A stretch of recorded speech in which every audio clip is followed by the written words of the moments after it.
पिछले एपिसोड में क्रिएचर जिनसवान जी की हेल्प करने के लिए मान जाता है और इसीलिए मंकी डीमन पर भी अटैक करने के लिए आ गया था। अब इसे देख टियाने सभी को सीक्रेट लैब पे वापस चले जाने के लिए कहता है, जबकि उधर हम देखते हैं कि मंकी डीमन को इसके बारे में कोई भी चिंता नहीं होती और इसलिए इस पर अटैक करने के रेडी हो गया था। मगर वही हम देखते हैं कि क्रिएचर भी इस बात से इस पर गुस्सा हो जाता है, इसलिए अपनी पावर का यूज कर इस पर अटैक कर देता है, जहाँ पर कि मंकी डीमन इसके सामने कुछ भी नहीं कर पाता। लेकिन मंकी डीमन भी इतनी आसानी से हार मानने के लिए रेडी नहीं होता, इसलिए फिर से इस पर अटैक करने के लिए आने लगता है, जहाँ पर कि क्रिएचर ने भी अपनी पावर का यूज़ करके इस पर फिर से अटैक कर दिया था। अब इसलिए हम देखते हैं कि मेंगे को भी इसके बारे में चिंता होने लगती है और टियाने उसे कहते हैं कि मंकी डीमन भी उसके सामने कुछ भी नहीं कर पा रहा और इसलिए तुम इसमें केयरफुल रहना। तभी हम देखते हैं कि टियाने अपने होमिंग फील्ड का यूज़ करके इसे चारों तरफ से घेर लेता है, मगर फिर भी हम देखते हैं क्रिएचर इस पर अटैक करने के लिए आ गया था, इसीलिए टियाने भी अपनी पावर के यूज़ करके इस पर अटैक कर देता है, जहाँ पर कि क्रिएचर भी इसके सामने कुछ भी नहीं कर पाता। और हम देखते हैं कि टियाने अपनी पावर से लगातार इस पर अटैक करना शुरू कर देता है,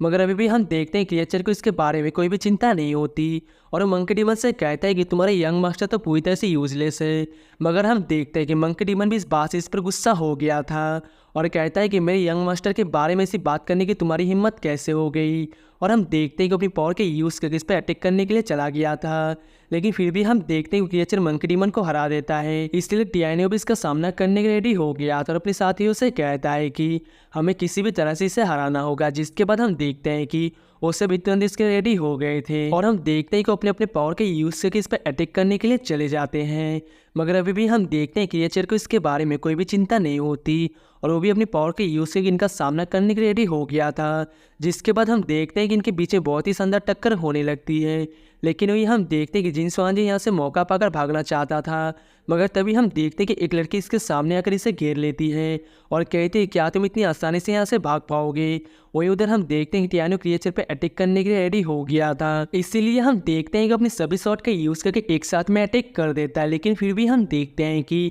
क्रिएचर के सामने अटैक ज़्यादा टाइम के लिए कुछ भी नहीं कर पाता और इसलिए क्रिएचर ने इसे बहुत ही आसानी से तोड़ दिया था। मगर तभी हम देखते हैं कि एल्डर रिबन भी यहाँ पर आ जाता है और वो भी अपनी पावर का यूज़ कर क्रिएचर को रोकने की कोशिश करता है, मगर फिर भी हम देखते हैं क्रिएचर अपने आप को बचा लेता है और मेंगे पे अटैक करके उसे बेहोश कर देता है। मगर तभी हम देखते हैं कि एल्डर रिबन फिर से इसे रोकने के लिए आ जाता है, जिसे देख के टियानो को इसके बारे में चिंता होने लगती है। लेकिन इस पर एल्डर रिबन कहता है कि मैं तो वांगपो होली सेक के लिए अपनी जान भी देने के लिए रेडी हूँ, इसीलिए अगर मुझे यहाँ पर कुछ भी हो जाता है तो फिर भी मुझे इसके बारे में कोई भी चिंता नहीं है। अब इसे देखो क्रिएचर भी कहता है कि मेरे सामने आने की तुम्हारी हिम्मत कैसे हो गई और अब ऐसा लगता है कि आज तुम मेरे हाथों से ही मरने वाले हो। इसी के साथ हम देखते हैं कि वो अपनी पावर का यूज़ करके अटैक कर दिया था, जहाँ पर कि एल्डर रिबन को बहुत ही आसानी से मार देता है। अब इसे देखते टियानो भी इस बात से इस पर काफ़ी ज़्यादा गुस्सा हो जाता है और कहता है कि एल्डर रिबन को मारने की तुम्हारी हिम्मत कैसे हो गई। अब इसके ऐसी बातों का क्रिएचर फिर से इस पर अटैक करने के लिए रेडी हो जाता है, लेकिन तभी हम देखते हैं कि मंकी डीमन भी पीछे से आकर इसे पकड़ लिया था,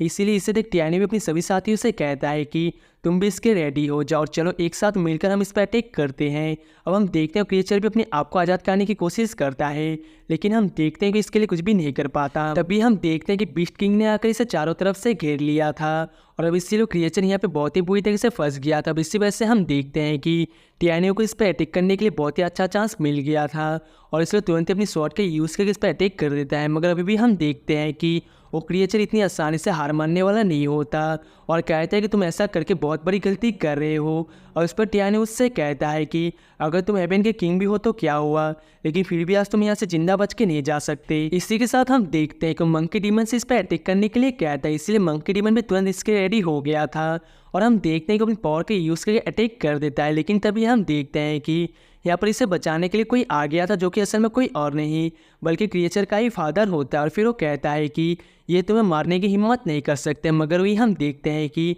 टियानो को तो इसके बारे में कोई भी चिंता नहीं होती और फिर कहता है कि तुम तो केवल एक रिमेनिंग सोल हो, लेकिन क्या इसके बाद भी तुम्हें लगता है कि तुम इसे बचा सकते हो। इसी के साथ हम देखते हैं कि अपने पावर के यूज़ करके इसे बहुत ही आसानी से मार देता है, जिसे देखते हैं क्रिएचर का फादर इन पर काफ़ी ज़्यादा गुस्सा हो गया था और फिर इनसे कहते हैं क्या तुम मरना चाहते हो। मगर तभी हम देखते हैं कि मंकी डीमन पीछे से उस पर अटैक करके इसे भी मार देता है और कहता है कि तुम तो मेरे मास्टर को शूज़ को भी कैरी करने के काबिल नहीं हो। तभी हम देखते हैं वो लड़के भी जिनसवान जी को लेकर यहाँ पे आ जाती है और फिर टियानो से कहती है कि मैंने इसे भागने से रोक दिया है। जिसके बाद हम देखते हैं कि जिनसवान जी भी अपनी जान बचाने के लिए भीख मांगने लगता है और टियानो उसे कहते हैं कि प्लीज़ तुम मुझे यहाँ से जाने दो। लेकिन हम देखते हैं कि टियानो ने उस लड़की को उसे मार देने के लिए कहता है, इसलिए वो लड़की भी इसे मार देती है। इसी के साथ हम देखते हैं कि वो सीख में वापस जाने के लिए रेडी हो गए थे और टियानो कहता है कि एल्डर रिबन के लिए एक मोन्यूमेंट बनाया जाएगा जहाँ पर उनके अचीवमेंट के बारे में लिखा जाएगा। इसके बाद अगले सीन में हम देखते हैं कि सियाना अपने ग्रैंडपा टेंतेयू के साथ में होती है, जहाँ पे टेंतेयू उससे कहते हैं कि ऐसा लगता है कि तुम्हारे फादर के लौटने का टाइम आ गया है, क्योंकि अब बेल भी बजने लगी। अब इसलिए हम देखते हैं कि सियाना टियानो को भी इसके बारे में बताती है और फिर वो दोनों भी इसके बारे में चेक करने के लिए निकल जाते हैं। वहीं अगले सीन में हम देखते हैं कि एक लड़का लाओ के साथ में तियानपा कॉन्टिनेंट में जा रहा था, जहाँ पे वो लाओ से कहता है कि मुझे यहाँ पे काफ़ी अजीब फील हो रहा है और ऐसा लग रहा है कि मैं यहाँ पर पहले भी आ चुका हूँ। इस पर लाओ कहता है कि यंग मास्टर, आज आप तो पहली बार घर से बाहर आए हैं और इसलिए आपको यहाँ पर ऐसा क्यों फील हो रहा है। और इस पर लड़का कहता है कि मैं भी इसके बारे में नहीं जानता। जिसके बाद लाओ कहता है कि हुआंगपो होली सिक पर 20 साल पहले किसी ने अटैक किया था और इसलिए हुआंगपो होली सिक तब से किसी भी डिसेबल को रिक्रूट नहीं कर रहा। इसलिए मुझे भी समझ में नहीं आ रहा कि आप वहाँ पर जाना क्यों चाहते हैं और कहीं ऐसा ना हो कि आपकी वजह से यहाँ के गार्ड गुस्सा हो जाए, क्योंकि उसके बाद में मैं आपको बचाने के लिए कुछ भी नहीं कर पाऊँगा। और इस पर वो लड़का कहता है कि तुम्हें इसके बारे में चिंता करने की ज़रूरत नहीं है, क्योंकि मैं तो केवल आ रहे अपने ड्रीम को क्लियर करना चाहता हूँ। आखिरकार मुझे हुआंगपो होली सिक के बारे में बार बार याद क्यों आता है और एक मिस्टीरियस सा आवाज़ मुझे यहाँ पर आके टियानो नाम के आदमी को खोजने के लिए क्यों कहती है। तभी हम देखते हैं कि टियानो, सियाना और टेंतेयू इनके सामने आ जाते हैं, जिसे देखते ही लाओ कहने लगता है कि तुम कौन हो और आखिरकार तुम क्या करना चाहते हो। फिर देखो लड़का कहता है कि तुम्हें इतना रूड होने की ज़रूरत नहीं है और फिर वो इससे पूछते हैं कि सीनियर आप यहाँ पर क्या कर रहे हैं। अब इस पर टियानो भी उससे पूछता है कि तुम कौन हो और तुम टियानपा माउंटेन में क्या करने के लिए आए हो। जिसके बाद वो लड़का बताता है कि मेरा नाम सोयू इवलाई है और मैं यहाँ पे किसी को खोजने के लिए हुआंगपो होली सिक में जाना चाहता हूँ। अब इसको टियानो पूछता है किसे खोजने के लिए, जिसके बाद वो लड़का कहता है कि ये एक प्राइवेट मैटर है, इसलिए मैं इसके बारे में किसी को भी नहीं बता सकता और इसलिए अब इसके लिए मुझे माफ़ कर देना। लेकिन तभी टियानो कहता है कि अगर तुम वहाँ पर जा रहे हो तो कहीं ऐसा तो नहीं कि तुम टियानो को खोजने के लिए जा रहे हो। अब ये सुनते सूबी इस बात से पूरी तरह से हैरान हो जाता है और फिर कहता है कि आपको मैं ड्रीम वाले बातों के बारे में कैसे पता। अब इस पर टियानो उसे बताता है कि मैं ही टियानो हूँ, लेकिन टेंतेयू समझ गए थे कि ये लड़का असल में उनका बेटा मास्टर टेंताई है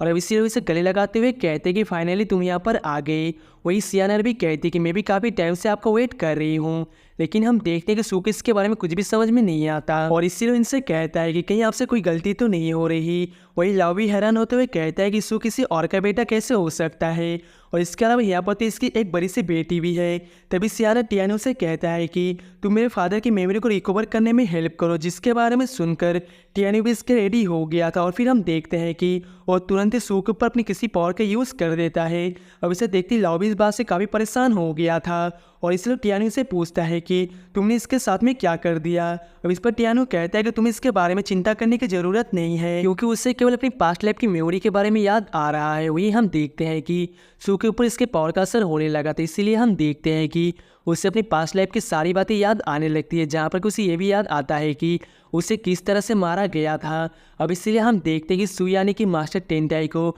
उसके बारे में सब कुछ याद आ गया था और इसलिए अपने फादर टेंताई से कहता है कि आखिरकार मैं यहाँ पर आ गया। और यही हम देखते हैं कि सियाना भी इसके गले से लग जाती है। अब हम देखते हैं कि सू इन सारी चीज़ों के लिए टियानो को थैंक यू कहता है, क्योंकि वो केवल इसी की वजह से रिइंकार्नेट हो पाया था। अब इस पर टियानो कहता है कि आपके पास सारी डिवीजन को एक साथ में हो जाने दीजिए और फिर इसके बाद में इसे आपको वापस कर दूंगा। लेकिन इस पर सू कहता है कि हम इसके बारे में बाद में बात करेंगे और सबसे पहले तुम मुझे ये बताओ कि इतने सालों में यहाँ पर क्या क्या हुआ। और फिर वो कहता है कि उसके बाद मैं अपनी इस लाइफ के मदर और फादर को भी यहाँ पर लेकर आऊँगा। लेकिन तभी हम देखते हैं कि युकिन का बीच जख्मी हालत में यहाँ पर आता है, इसीलिए इसे देखते ही टियानो उससे पूछता है कि तुम यहाँ पर अचानक से क्यों आए और क्या वहाँ पर युकिन के साथ में कोई गड़बड़ हो गई। अब इस पर वो बीच बताता है कि युकिन और यानचिन की शादी बहुत ही जल्द होने वाली है और इसलिए 4 साल पहले से साउदर्न किंगडम में आ गए। अब ये सुनकर टियानो उससे पूछता है कि उनके वेडिंग में अभी कितना टाइम बाकी है, जिसके बाद वो भी इसे बताता है कि 8.5 महीने। अब इसके बारे में सुनते ही टियानो दांतों को रेडी कर लेता है